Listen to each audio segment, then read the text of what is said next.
오늘 트럼프 대통령이 요 대중 관세율 직접 언급을 하면서 완화될 가능성을 좀 시사하면서 뉴욕 증시가 반응을 한 거잖아요.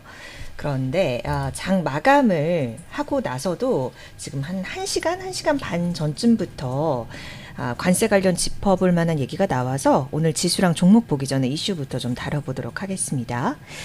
예, 트럼프 대통령이 대중 관세율 인하 관련해서 직접 발언을 했는데요. 얼마나 빨리 중국에 대한 관세율을 내릴 수 있겠느냐 이렇게 질문을 들으니까 중국에 달려있다 그건. 그리고 2주, 3주 안에 우리가 관세율을 정할 것이다 이렇게 이야기를 했습니다. 그러면서 중국이랑 협상도 매일 하고 있다고 했고요. 최근에 이 중국 관련해서 약간 유화한 그런 스탠스가 돋보이는 발언이죠. 1시간 전 나온 발언 정리를 해드린 거고요. 그 미국 자동차 업계에서는 쫑긋할 만한 좋을 만한 소식도 좀 전달을 드릴게요. 그 트럼프 대통령이 자국 자동차 업체들을 위해서 자동차 부품과 관련한 일부 관세를 면제할 계획을 가지고 있나 봐요. 지금 철강이랑 알루미늄 그리고 요 파생 제품에는 예외 없이 25% 관세를 부과하면서 예를 들어서 뭐 자동차 부품에 범퍼, 차체 같은 거 있잖아요. 여기에도 관세 부과 대상이 돼서 포함을 했었는데 이 자동차 부품 관련해서는 철강 알루미늄 관세 부과 대상에서 빼려 한다라는 겁니다. 근데 이제 이 중에서도 자동차 부품 중에서도 관세 면제 대상에 포함되지 않은 것들은 예정대로 다음 달 3일부터 25% 관세가 부과될 예정이긴 하고요. 어쨌든 실제로 시행이 된다면 상호 관세 적용 요 90일 유예한 것에 이어서 또 하나의 뭔가 관세 관련한 후퇴 조치로 시장은 해석할 여지도 있겠지요. 자, 일단 첫 번째 이슈로 이렇게 좀 다뤄봤고, 일단 짧게만 볼게요. 원래 오늘 테슬라 Q&A 섹션 그 컨콜에서 다뤄졌던 내용 위주로 가려고 했는데 어제 미 개장 라방 때 테슬라 특집으로 우리 이주영 기자, 이주영 선배가 자세히 다뤘더라고요. 그래서 마감 상황만 좀 보고 가도록 하겠습니다. 5% 넘게 급등을 하면서 시총 9위로 다시 올라온 테슬라인데 그 웨드부시 댄 아이브스 발언만 좀 정리를 했어요. 뭐 워낙 테슬라 좋게 보고 있다가 최근에 약간 달라진 듯한 테슬라에 대한 우려를 좀 많이 표했었잖아요. 그런데 그 실적 발표 이후에 머스크의 자세를 좀 호평을 했더라고요. 그래서 평소와는 다른 머스크 모습이 보였다. 그리고 머스크가 분위기를 잘 파악하고 있는 듯하다. 지금 브랜드 측면에서 벌어지는 모든 일에 대해서 인지하는 듯한 그런 스탠스가 엿보였다라고 평가를 했고요.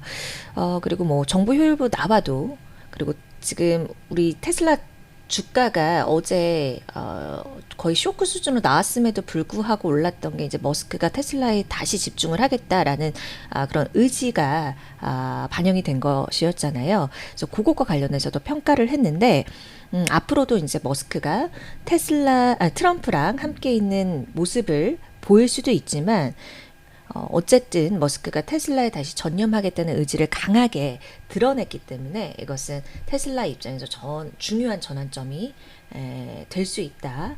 이런 식으로 평가를 내놓았습니다. 애플입니다. 그 유럽연합 집행위원회 이쪽에서 디지털 시장법이라고 하는 DMA 위반 관련 조사가 다뤄지고 있었잖아요.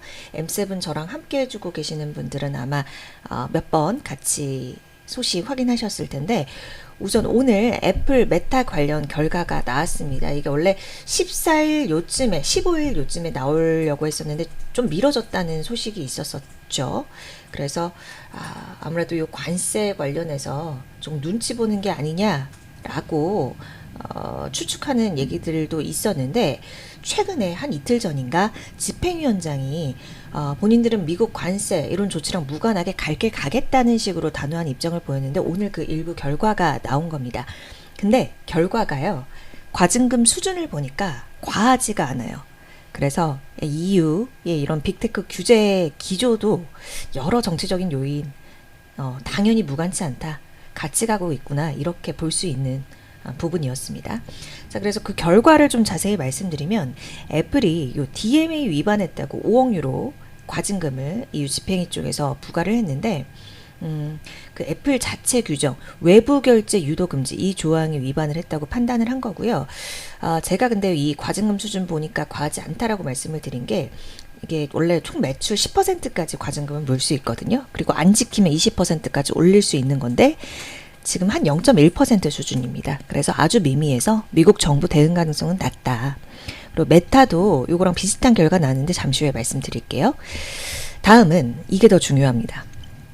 이 애플이 타 빅테크 비해서 AI 혁신을 보여주지 못하고 있다는 평가가 굉장히 크잖아요.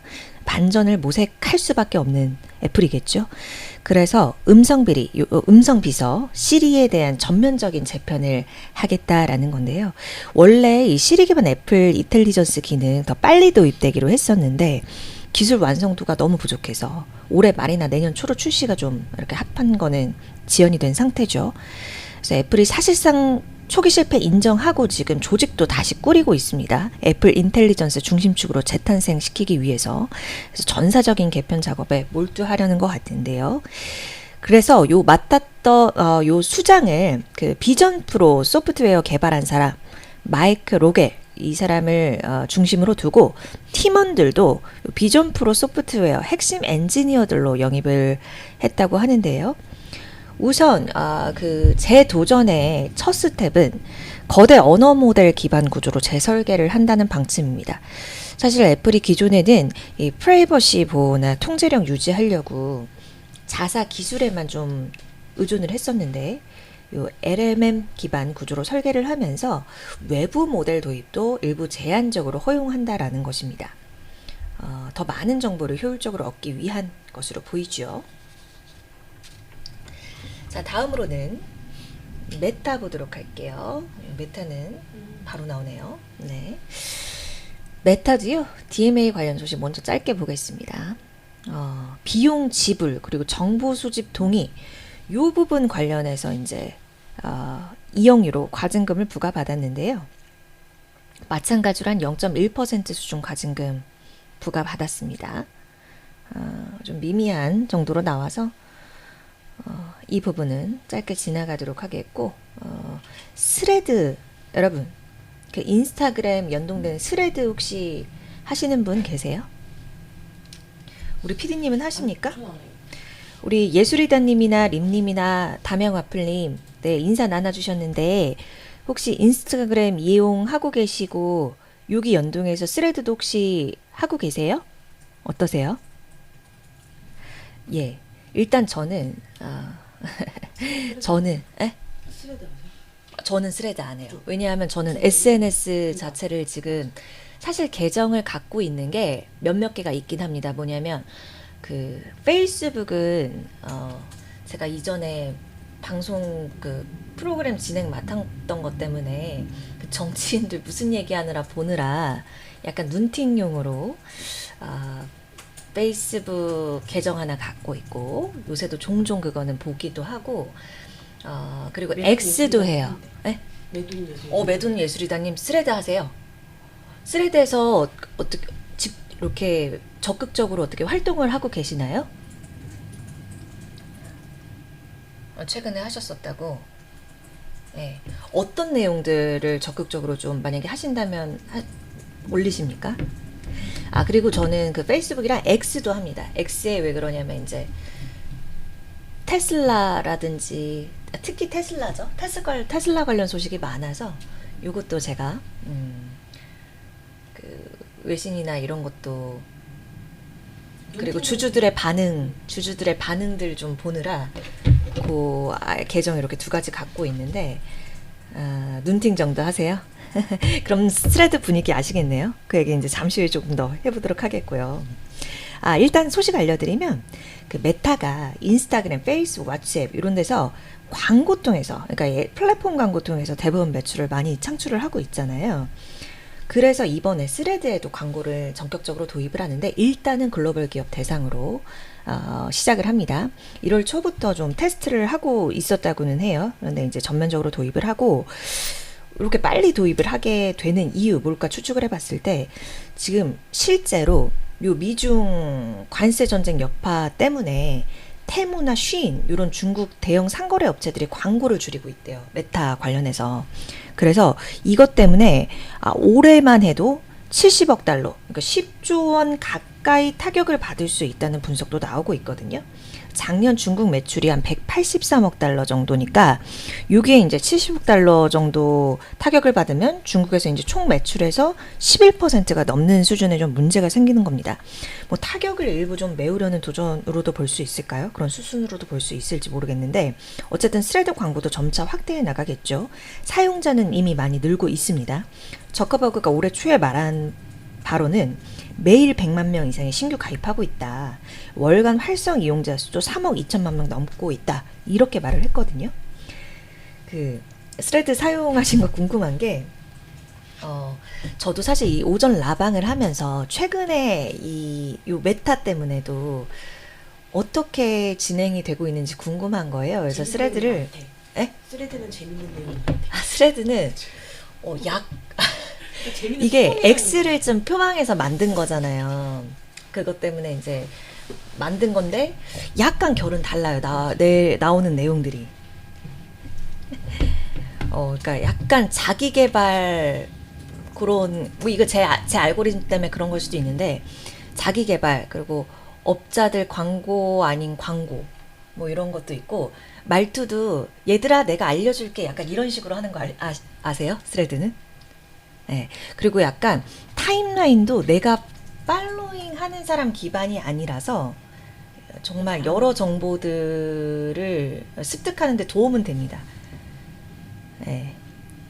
그런데 약간 제가 느끼기에는 다들 무언가 광고나 약간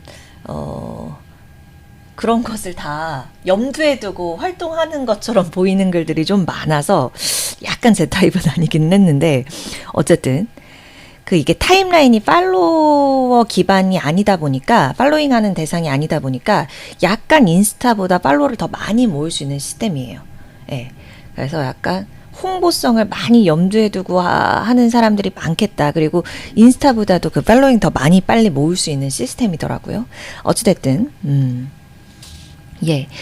그래서 어쨌든 지금 저커버그 말한 거 봐도 뭐 신규 가입자도 많고 월간 활성 사용자 수도 이렇게 많고 이 스레즈에서도 이제 광고 부분으로 모으려고 하는 그러한 니즈가 더 커지겠구나. 메타 입장에서도 그렇게 알 수 있는 네네.